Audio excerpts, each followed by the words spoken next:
Tell us your measurements. 3 words, spoken in broken Japanese by an American quartermaster who has no idea what he's just triggered. 52 women freeze. Some start shaking. One falls to her knees. September 1945. A processing center in the Philippines. The humidity is suffocating. The room smells like mildew and fear. These women haven't eaten properly in weeks. Their uniforms, men's uniforms, 3 sizes too big, hang off their skeletal frames. And now an American soldier is asking for their measurements. Keiko Yamamoto, 24, former radio operator, feels her stomach drop. She knows what this means. They all do. They've been warned about this exact moment since the day they were deployed. Karera wa watashi tachi o hazukashi meru. They want to humiliate us. That's what Lieutenant Tanaka told them during their final briefing. She'd shown them photographs, women being measured before things too horrible to name. The photos were grainy, unclear, but the message was absolute. Americans document everything before they destroy you. Only 89 Japanese women POWs were captured in the entire Philippines campaign. These 52 represent the largest single group. Each one knows the statistics they were taught.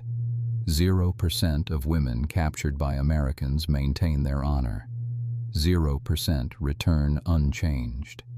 The quartermaster is holding something that makes Keiko's hands tremble. A measuring tape. Yellow fabric with black numbers. Just like in the photographs. Just like in the warnings.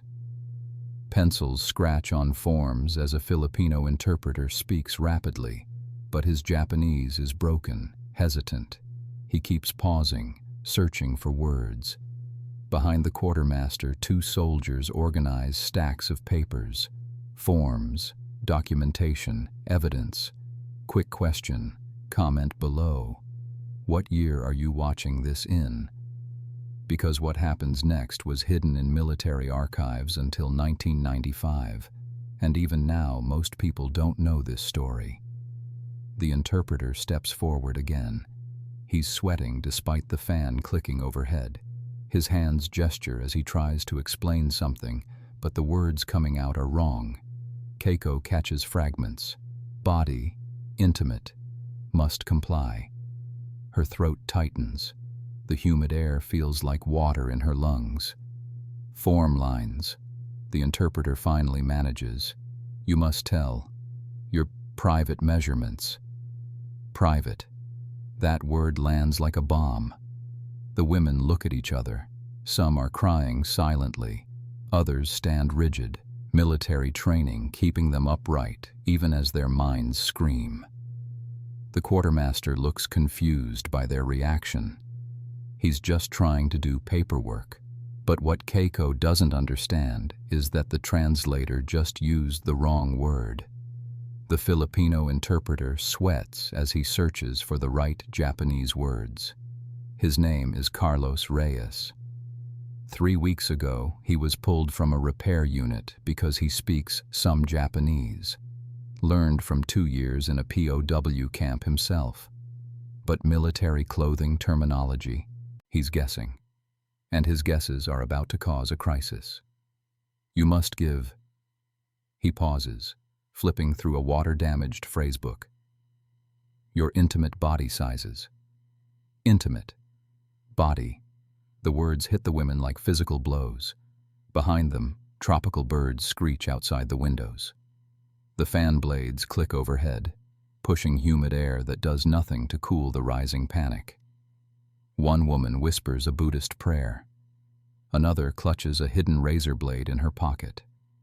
The one she's kept for this exact moment. Kore wa hajimeda. This is just the beginning. The whisper spreads through the line. They know how this goes. First measurements, then photographs. Then what they've been told comes next. The propaganda films showed it clearly. American soldiers documenting everything before the final humiliation. 71% of military interpreters had zero formal training in military terminology. Clothing terms were mistranslated in 4 out of every 10 cases. Carlos doesn't know that quartermaster supplies requisition doesn't translate to intimate body inspection. He doesn't know that standard uniform sizing becomes private measurement disclosure in his broken Japanese. The quartermaster, Sergeant Jim Patterson from Iowa, has done this hundreds of times. German POWs, Italian POWs, male Japanese POWs. It's routine, boring even. Measure height, chest, waist, arm length, leg length. Order uniforms. Process complete. He doesn't understand why these women look terrified. Carlos tries again. The American Army requires your body, numbers, for records. Records, documentation, evidence. Every word confirms what the women fear. Keiko remembers her commanding officer's final words. If captured, the Americans will catalog you like livestock before they butcher you. Sweat drips down her back, soaking through the rough fabric of her oversized uniform. The quartermaster notices the fear. He's not stupid. Something's wrong. He turns to Carlos, asks him to explain it's just for uniforms. Carlos nods, turns back to the women, and somehow makes it worse. You must reveal, for American clothing, your hidden measurements. Hidden. Reveal. The room temperature is 91 degrees, but several women are shivering. The pencils have stopped scratching. Even the American soldiers sense something's wrong. The tension is visible, like electricity before lightning strikes. The quartermaster holds up something that makes every woman step back. It's just a standard military measuring tape, but to them it looks like something else. The yellow fabric tape unfurls with a snap. 60 inches of American efficiency. To Sergeant Patterson, it's tool number 7A in the quartermaster kit. To these women, it's exactly what they saw in those grainy propaganda films, the thing the Americans used before everything ended. Keiko's unit was shown those films 6 times. Mandatory viewing. She remembers the sequence. First, the measuring. Then, the photographs against the wall. Then, scenes too graphic to forget. The films were fake, staged by the Kempe Tai using Korean actresses, but these women don't know that. They believe they're watching their own future. Shinu Junbi o Shiro. Prepare to die with dignity. Standard U.S. military regulations required 14 measurements for proper uniform fitting. The Japanese military used only 3: height, chest, waist. Everything else was one size fits most, and you made it work. These women have never seen such detailed measuring. To them, it looks like the prelude to medical experiments. Patterson demonstrates on himself, wrapping the tape around his own chest, over his uniform. He's trying to show it's harmless. But the women see an American soldier preparing to do to them what he's practicing on himself. Hearts pound audibly in the humid silence. Metal chairs scrape against concrete as women instinctively back away. 3 women are crying before anyone's been measured. They're remembering those films. The woman who played the victim had the same terrified expression they're wearing now. Was she acting, or was it real footage? In this moment, the distinction doesn't matter. The quartermaster calls out numbers as he measures himself. Chest, 42, waist, 34, inseam, 31. Carlos translates, body chest, private 42, stomach area, hidden 34, inner legs, secret 31. Every mistranslated word deepens the terror. Private, hidden, secret, inner. The measuring tape clicks as it retracts. To the Americans, it's the sound of efficiency. To these women, it's the sound of countdown. The tropical heat makes the metal tip of the tape gleam like a blade. Keiko watches the sergeant's hands. They're steady, practiced. How many women has he measured? How many times has he done this? Her own hands won't stop shaking. The razor blade in her pocket feels both too small and too heavy. "Now," Patterson says through Carlos, "form a line for processing." Processing. That word needs no translation. Everyone knows what processing means. The tape measure extends again with that distinctive clicking sound. Then one woman does something that stops everything. "No." Keiko speaks the only English word she knows. It comes out cracked, desperate but clear. The room freezes. An American corporal's hand moves instinctively to his sidearm, not to threaten but from surprise. No one refuses processing. Sergeant Patterson has processed over 3,000 POWs. Germans who spat at him. Italians who cursed his mother. Japanese men who tried to bite him. But no one has ever just said no with such quiet desperation. He sees something in Keiko's eyes he's never seen before. Someone preparing to die rather than comply. Shio erabi masu. I choose death. Keiko's hand is in her pocket. The razor blade's edge presses against her thumb. 3 seconds to the carotid artery. 20 seconds to unconsciousness. She's practiced the motion hundreds of times. Better death than what comes after measurements. Better death than becoming evidence in American files. 23 of 52 women initially refused the measuring process. The official report lists it as non-compliance requiring intervention. What it doesn't capture is the sound of 52 hearts breaking simultaneously, the moment they believed their worst fears were confirmed.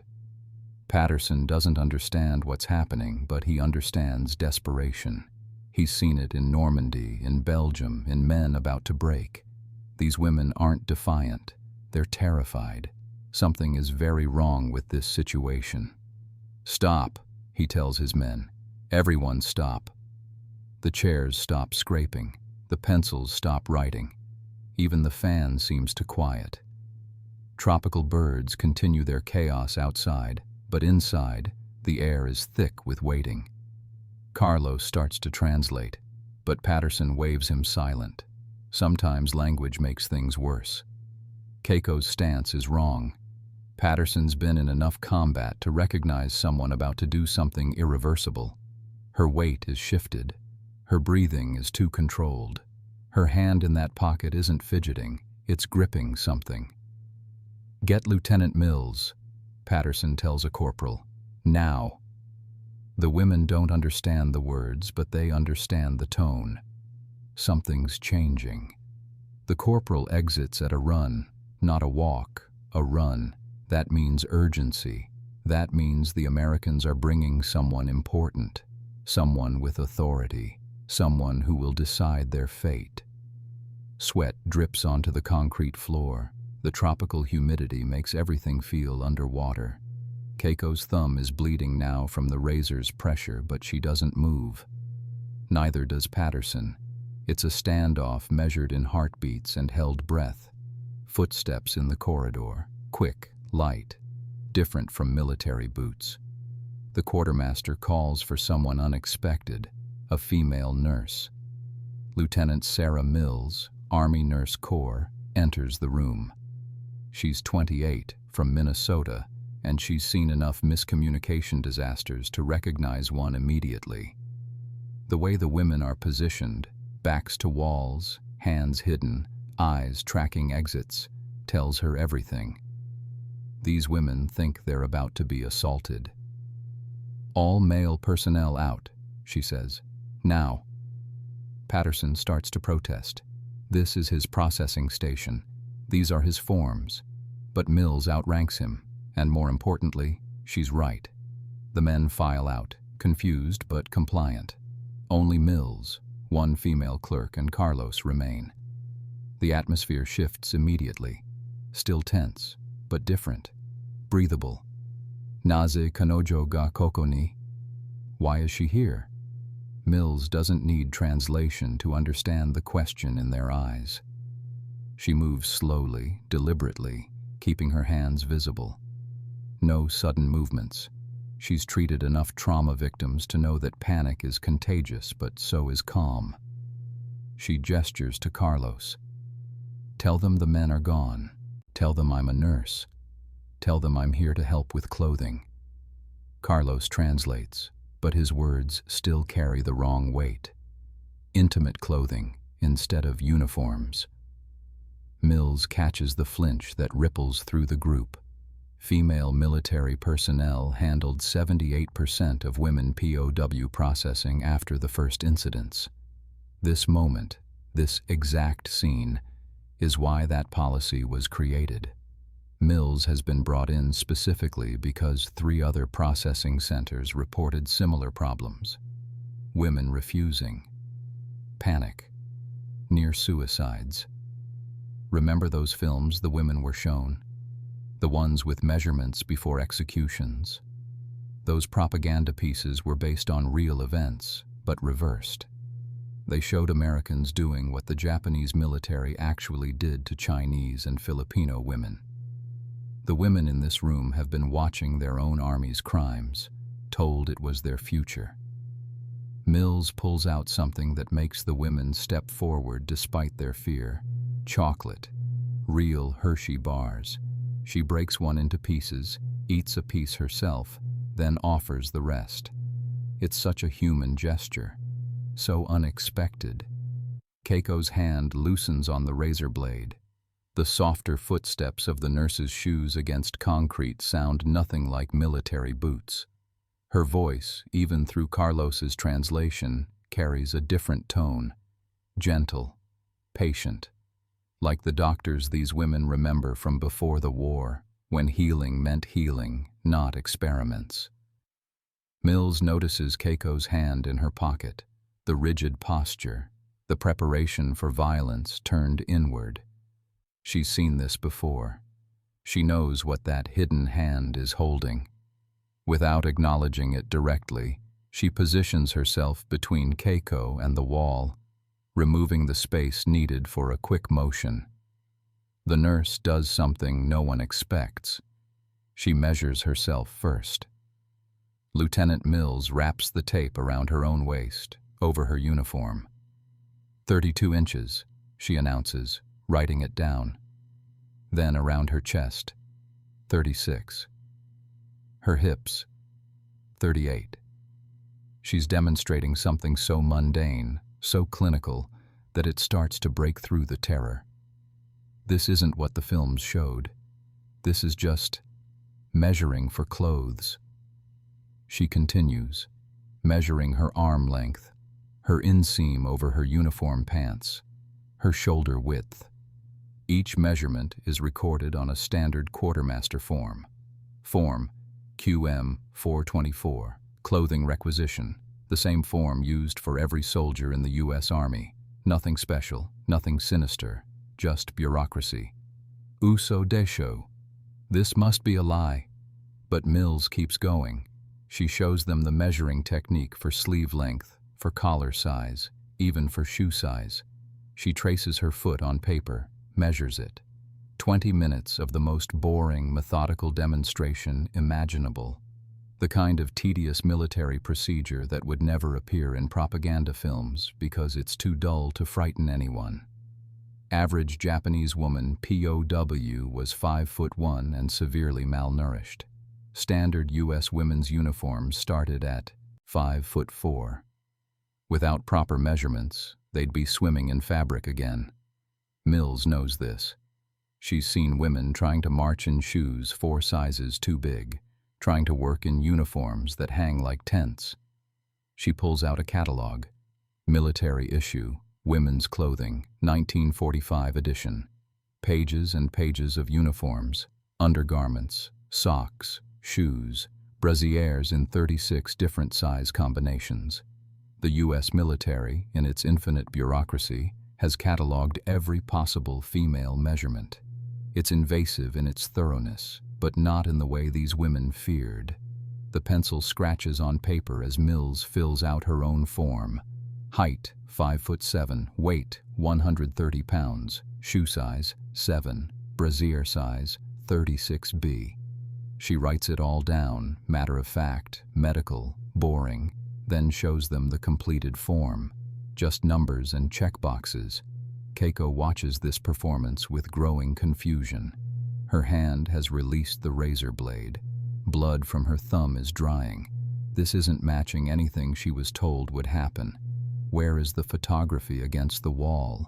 Where is the humiliation? Why is this American woman treating this like a medical exam? Mills notices the shift. The rigid terror is melting into confusion. Confusion is better than terror. Confusion asks questions. Terror only acts. She continues her demonstration, now showing them how the measurements correspond to the catalog numbers.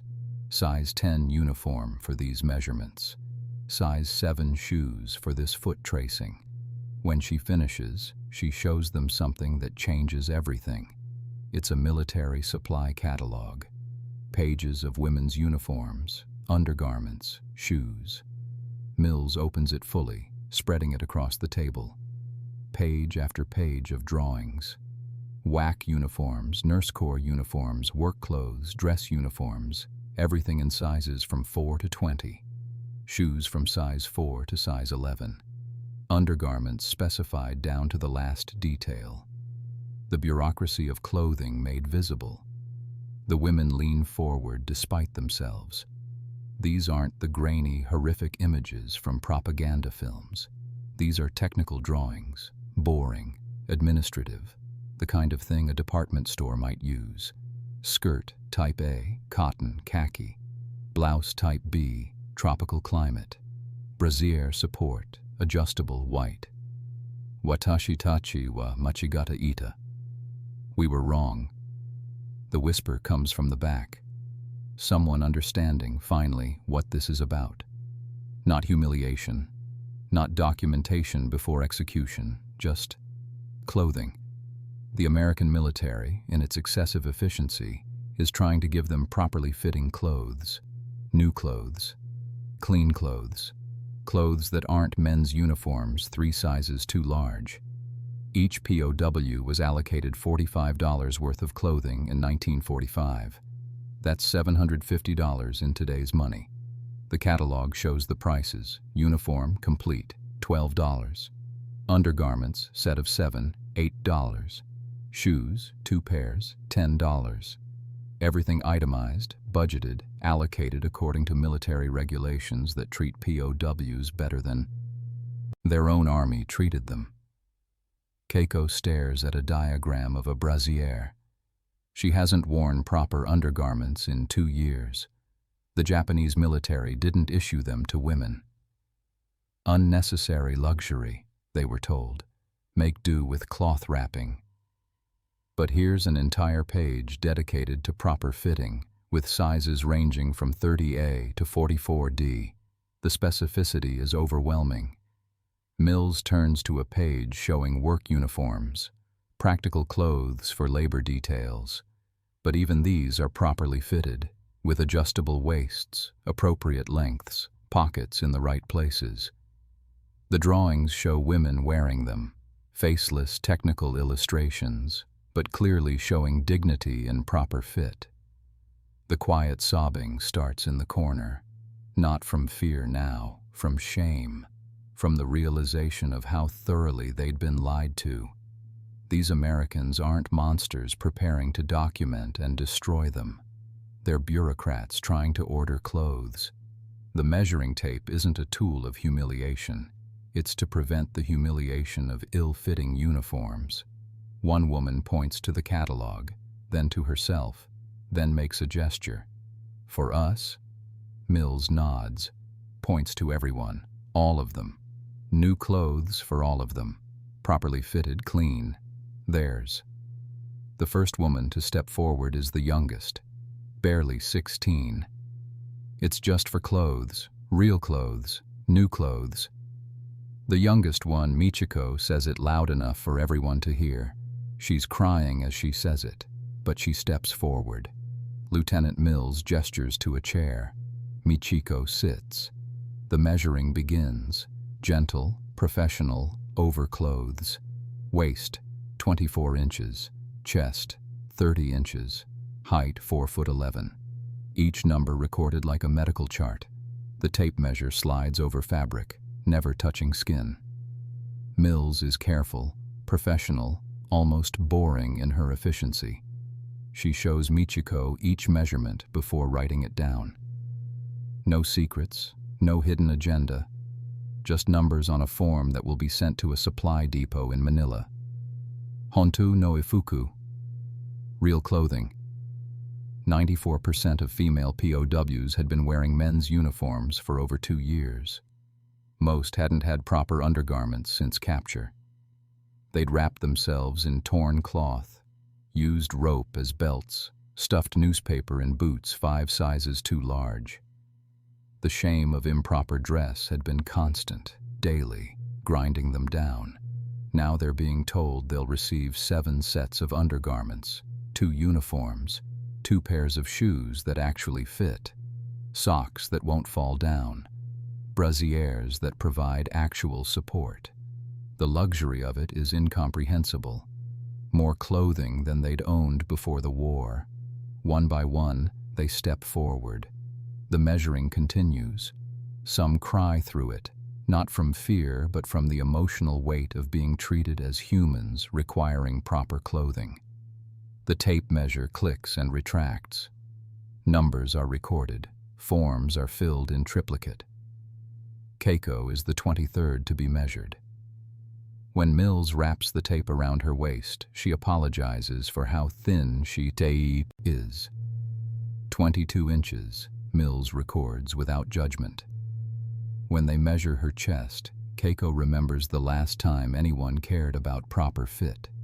Her mother, before the war, making her a school uniform. The memory breaks something inside her. The forms pile up. Each one a promise of dignity restored. Each measurement a step away from the dehumanization they've endured. The Filipino interpreter, Carlos, has found better words now. He's learning from Mills's gestures, understanding the context. His translations become clearer. Uniform size, not intimate measurements. By the time they reach the last woman, the room feels different. The terror has evaporated. What remains is exhaustion, relief, and a strange kind of grief for how wrong they'd been, how thoroughly they'd been prepared to die for a lie.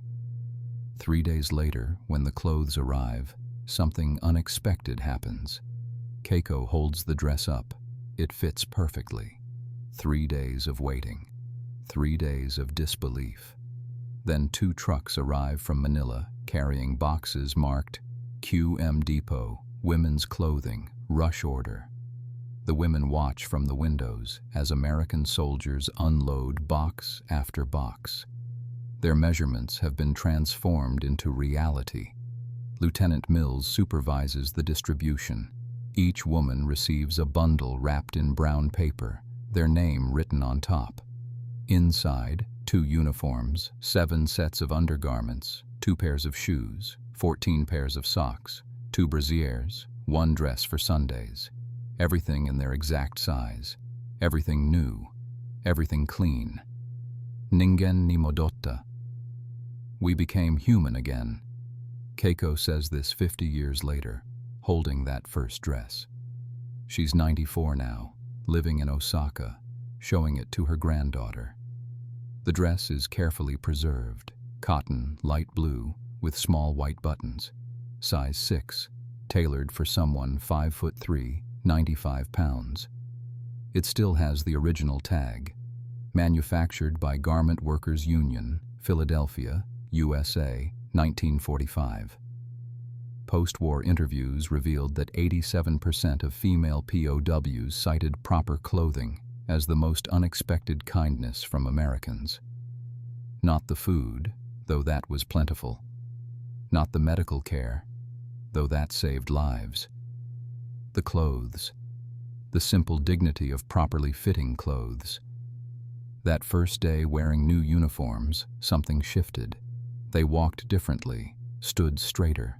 The oversized men's uniforms had made them feel like children playing dress-up, constantly adjusting, constantly aware of their improper appearance. These fitted uniforms made them feel like themselves again, like the professional women they'd been before the war. Michiko, the youngest, cried when she put on her first proper brassiere in 2 years. Such a simple thing, such a basic dignity. But after years of cloth wrapping that never stayed in place, that chafed and shifted and reminded her constantly of what she lacked, this simple undergarment felt like armor, like protection, like respect. The shoes were a revelation. Actual women's shoes, in narrow widths, with arch support. After years of men's boots stuffed with rags to prevent sliding, these shoes that fit, that stayed on, that didn't cause blisters, they were freedom. They could walk without thinking about their feet, run without losing a boot, stand without pain. Mills had one more surprise. In the bottom of each bundle, 3 handkerchiefs, embroidered with tiny flowers. No military regulation required them. She'd requisitioned them specially, knowing that sometimes the smallest gestures matter most. Every woman kept those handkerchiefs for life. 50 years later, Keiko still has that first dress, and the story she tells about it.